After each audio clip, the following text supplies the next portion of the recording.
Did you know that there was a group of casino gamblers who turned the game of roulette from a house edge to a player's edge and took the casinos for millions of dollars? They did this by exploiting something called roulette wheel bias. Roulette is a game that's played on a wheel of 38 numbers, 1 through 36, 0, and 00. The odds of hitting any one number is 1 in 38. The payout is 1 in 35.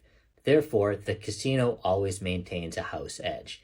Even if you are betting on red or black, there is still a house edge because there's a 2 in 38 chance that a green number could come up. You can bet on multiple numbers, inside, outside, high, low, and everything in between, but the house always has an edge. In 1873, a man by the name of Joseph Jagger was the first person, and perhaps the most famous, to figure out there was something called roulette wheel bias.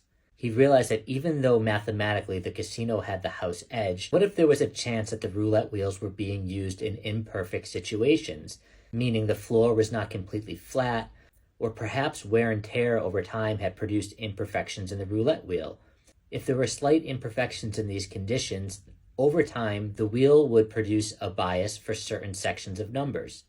And if you knew what those biases were, you could load up your bets on those specific numbers. This is exactly what Joseph Jagger did.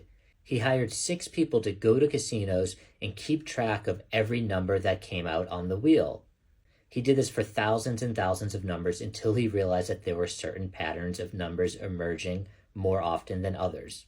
This confirmed his hunch and gave him the bias that he was looking for. Eventually, the casinos figured out what Joseph and his constituents were doing after they took the casinos for tens of thousands of dollars. When adjusted for inflation, Joseph Jagger and his partners took the casinos for millions of dollars in today's equivalency. So is this an exploit that can still be used today? It's highly unlikely. In addition to adding regular inspections for things like irregularities on the wheel and other damage, the casino actually came up with a fairly ingenious idea on how to solve this problem. If you've ever been at a roulette table in recent years, you'll notice that they display all the numbers on a digital screen as they come up. That's why you end up with your friend sitting next to you saying, "Hey, red came up 6 times in a row. Black is due." Statistically, the previous numbers have no bearing on the future numbers. However, it often increases action at the table because it provides a false sense of prediction for the players. The other thing that they're doing behind the scenes is keeping track of those numbers themselves. Casinos are able to analyze that data and see if any biases exist in the specific wheels. So while it's still possible for biases to exist today, the odds of you discovering it before the casino is virtually impossible. If you enjoy playing roulette, you should still play it. You're just going to have to find a new edge. And that way, if anyone ever asks, you know the answer to the question,